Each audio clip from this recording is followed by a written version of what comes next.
কার কাছে মন খুলে দেয়া যায়, কার কাছে সব কথা বলা যায়, হওয়া যায় বেশি আশ্বস্ত। তার নাম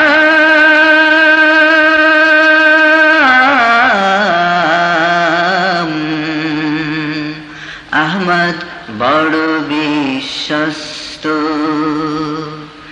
যে জন কখনো ব্যথা দিতে জানে না, যে জন কেবলই মুছে দেয় বেদনা, যে জন কখনো ব্যথা দিতে জানে না, যে জন কেবলই মুছে দেয় বেদনা, হৃদয়ের হাহাকার